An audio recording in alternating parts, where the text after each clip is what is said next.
ஆன்மீக எழுத்தாளரும் ஆன்மீக சொற்பொழிவாளருமான பி. சுவாமிநாதன் எழுதியுள்ள ஆன்மீக நூல்கள் அனைத்துமே தாமரை பிரதர்ஸ் மீடியாவில் கிடைக்கும். மகாபிரிவா தொகுதிகள் தமிழிலும், மகாபிரிவா தொகுதிகள் ஆங்கிலத்திலும் இவர் எழுதியுள்ள நூல்கள் பல்லாயிரக்கணக்கான வாசகர்களிடையே பெரும் வரவேற்பை பெற்றது. இவற்றை தவிர திருப்படி சரணம் உட்பட ஏராளமான ஆன்மீக நூல்கள் தாமரை பிரதர்ஸ் மீடியாவில் கிடைக்கும். ஸ்ரீ குருபியோ நமக. ஓம் காஞ்சிவாசாய வித்மகே சாந்தரூபாய திமகி தன்னச்சந்திரசேகரேந்திர பிரச்சோதியாத். எல்லாருக்கும் நமஸ்காரம். மகாபிரிவ மகிமை அனுபவங்களில் காஞ்சி சங்கர மடத்தில் நடந்த ஒரு அனுபவத்தை பார்த்துட்டு இருக்கோம். மடத்தில் இருக்கிற சிப்பந்தி தன்னோட வீட்டுக்கு மத்தியானம் போகிற போது அங்கேருந்த ஒரு அரிசி முட்டையை சைக்கிளில் வச்சுட்டு நைஸாக எடுத்துன்னு போகிறார். யாருக்கும் தெரியாமல் மேனேஜர் பார்த்துட்டார். ஏத்தாப்பில் பிடிச்சிட்டார். பெரியவாட்ட கூட்டின்னு வந்துட்டார். பெரியவா கிட்ட நிற்கிறா. பெரியவா அண்ணாந்து பார்க்குறா. என்னடா மேனேஜர்கிட்ட கேட்குறேன். மேனேஜர் சொல்கிறார், பெரியவா இவனை உங்களுக்கு தெரியும், நம்ம மடத்தில் இருக்கிற ரொம்ப வருஷமாக ஒரு அரிசி முட்டையை அவன் எடுத்துகிட்டு போயிட்டான். தன்னோட வீட்டுக்கு எடுத்துன்னு போயிட்டான். சைக்கிளில் வச்சுருந்து யாருக்கும் தெரியாமல் திருடிட்டு போயிட்டான். நல்ல வேளை நான் பார்த்துட்டேன், கையும் கழுவாமல் பிடிச்சின்னு வந்துட்டேன். இதோ இவன் எடுத்துன்னு போட அரிசி முட்டை இதுதான். பெரியவா தான் இவனுக்கு தக்க தண்டனையை கொடுக்கணும். இப்படிப்பட்ட ஆட்கள்லாம் இருக்கவே கூடாது மடத்தில் அப்படிங்கிற பெரியவா இந்த சிப்பந்தியை பார்க்குற. ஏன்னா அரிசி முட்டையை எடுத்துன்னு போனியா நீ? மடத்துலேருந்து எடுத்துன்னு போனியா அப்படின்னு கேட்குறேன். ஒரு கண்களில் தார தாரையாக ஜலம் வருது. ஒரு தப்பு பண்ணிட்ட, மாட்டின்ட்ட, வேற வழி இல்லை, வெளியில் தெரிஞ்ச அசிங்கம் அது. கண்களில் ஜலம் வருது. பெரியவா என்னை மன்னிச்சுடுங்கோ, நான் தெரியாமல் பண்ணிட்டேன்.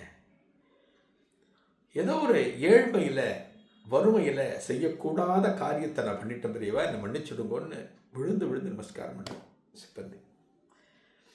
ஏன்னா இது வெளியில் தெரிஞ்சதுன்னா அசிங்கம். சொன்னாலே ஒரு திருடன் அப்படின்னா நீங்கள் ஏதோ ஒரு காரணத்துக்காக ஒருத்தர் ஜெயிலுக்கு போயிட்டு வந்திருக்கார். நல்ல காரியத்தை கூட ஜெயிலுக்கு போயிட்டு வரலான்னு கூட இருந்தாலுமே அது ஜெயிலுக்கு போயிட்டு வந்திருக்கார், அவர் ஜெயிலில் இருந்திருக்கார் அப்படிம்போம். நல்ல காரியம் பண்ணுறவாளையும் ஜெயிலில் பிடிச்சின்னு போடுவா. சட்டம் பல விஷயங்களில் பேசுவோம். பிடிச்சிட்டு போகிறதெல்லாம் நம்ம பார்க்குறோம். சொன்ன உடனே பெரியவா அவர் பார்த்துட்டு சிப்பந்தி பார்த்துட்டு அழுறத சொல்லிட்டு இங்கே இவரை பார்க்குறது, மேனேஜர் பார்க்குறது. அவர் தான் கூட்டின்னு வந்திருக்கார். மேனேஜர் தான் கூட்டின்னு வந்திருக்கார்.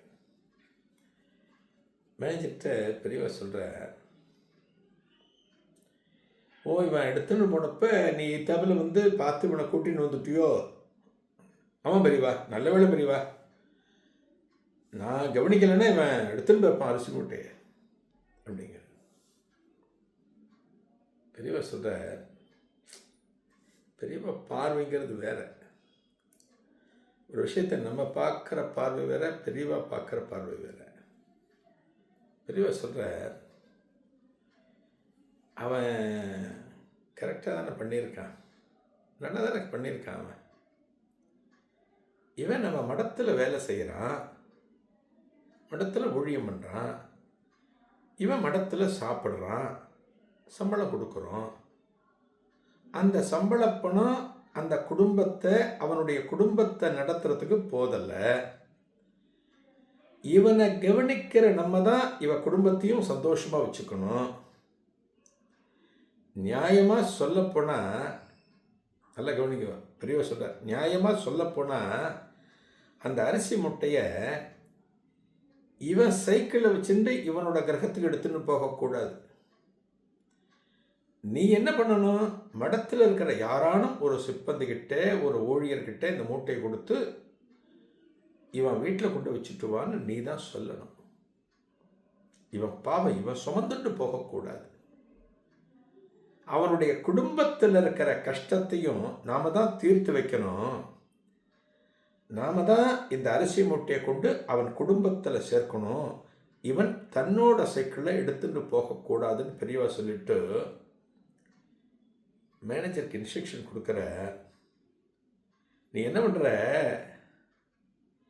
இந்த விஷயம் யாருக்கும் தெரிய வேணாம், நமக்குள்ளே இருக்கட்டும், விஷயம் யார்த்தையும் சொல்லிட்டு இருக்காத. இந்த மூட்டையை மடத்தில் இருக்கிற சிப்பந்தி யாரானு ஒருத்தர்கிட்ட கொடுத்துட்டு இவனுடைய வீட்டில் போய் கொண்டு இறக்கி உள்ள பத்திரமா வச்சுட்டு வர சொல்லு. அவன் குடும்பத்துக்கு இந்த அரிசி பயன்படட்டும். பெரியவா சொல்கிறேன். இது மாதிரி ஒரு தீர்ப்பை நீங்கள் எங்கேயாவது பார்த்துருக்க முடியுமா? ஒரு திருடன் நம்ம சொல்கிறோம், தெரியாமல் எடுத்துன்னு போனோம்னு சொல்கிறோம். ஆனால் அதுக்கு எப்படி ஒரு ஜட்ஜ்மெண்ட் கொடுக்குறத பரவாயில்ல. அவன் கரெக்டாக தானே பண்ணான். அவன் குடும்பத்துக்கு தேவைன்னா நம்ம தானே கொடுக்கணும். அது மட்டும் இல்லை, அவன் எடுத்துன்னு போகக்கூடாது, நம்ம தான் கொண்டு போய் கொடுக்கணும், நம்ம தான் கொண்டு கொடுக்கணும் அப்படின்னு பெரியவா சொல்லி அந்த மூட்டையை மடத்தில் இருக்கிற ஒரு சிப்பந்தி தான் கொண்டு போய் இவருடைய வீட்டில் சேர்ப்பிக்கணும் அப்படின்னு பெரியவா சொல்கிறார். மகான்களுடைய பார்வைங்கிறது வேறு. நமக்கு தான் கோபம், தாபம், எரிச்சல், பொறாமை எல்லாமே நமக்கு வரும். ஆனால் மகான்களுக்கு எதுவுமே கிடையாது. மகான்களுக்கு எல்லாமே கருணை தான். பெரியவாள் என்ன சொல்லுவோம்? கருணை கடல் அப்படின்னு. கருணை கடல், கருணை தான் பெரியவாளுக்கு. காருண்ய மூர்த்திமோ. அந்த கருணெல்லாம் நமக்கெல்லாம் இருந்ததுன்னா நம்மளும் மகாபிரிவாயிடுவோம். நமக்கெல்லாம் வராது. அந்த பார்வை இருக்கிறதுனால இந்த ஏழ்மை அவருக்கு தெரியறது. இவன் மடத்தில் வேலை செய்கிறான், இவன் குடும்பத்துக்கு யார் செய்வா? பெரியவாளுக்கு புரியறது. நீ இவனுக்கு கொடுத்தா மட்டும் போராது, இவருடைய குடும்பத்திற்கு கொடுக்கணும். பெரியவா சொல்றார். கொடுத்துட்டு இதை சேர்ப்பிச்சுட்டு வா, உடனடியாக கொண்டு போய் வச்சுட்டு வா அவன் குடும்பத்தில். நீ போயிட்டு நீயும் ஆற்றுக்கு போயிட்டு ஓய்வு எடுத்துட்டு சாயங்காலம் வா. பெரியவா சொல்ற. எப்படி இருக்கு பாருங்க. இதுதான் மகாபிரிவா. ஏன் பெரியவா பெரியவா மகாபிரிவா மகாபிரிவா நம்ம சொல்கிறோம் அப்படின்னா, பேரில் மட்டும் இருந்தால் போகாது, செயல்பாட்டில் இருக்கணும். தர்மம்னு ஒருத்தன் பேர் இருக்கும், அவன் பண்ணுற காரியம்லாம் அதர்மமாக இருக்கும். சத்தியசீலன்னு ஒரு பேர் இருக்கும், வாழ்க்கையில் நிறைய பொய் சொல்பவராக இருக்கலாம், அதெல்லாம் வேற. மகான்கள் அகராதியில் பார்த்தோம் அப்படின்னா எல்லாமே ஒன்றாத்தான் இருக்கும். அடுத்த நிகழ்வில் ஒரு புதிய அனுபவத்தை காணலாம். நன்றி, வணக்கம். ஆன்மீக எழுத்தாளரும் ஆன்மீக சொற்பொழிவாளருமான பி. சுவாமிநாதன் எழுதியுள்ள ஆன்மீக நூல்கள் அனைத்துமே தாமரை பிரதர்ஸ் மீடியாவில் கிடைக்கும். மகாபிரிவா தொகுதிகள் தமிழிலும், மகாபிரிவா தொகுதிகள் ஆங்கிலத்திலும் இவர் எழுதியுள்ள நூல்கள் பல்லாயிரக்கணக்கான வாசகர்களிடையே பெரும் வரவேற்பை பெற்றது. இவற்றை தவிர திருப்பதி சரணம் உட்பட ஏராளமான ஆன்மீக நூல்கள் தாமரை பிரதர்ஸ் மீடியாவில் கிடைக்கும்.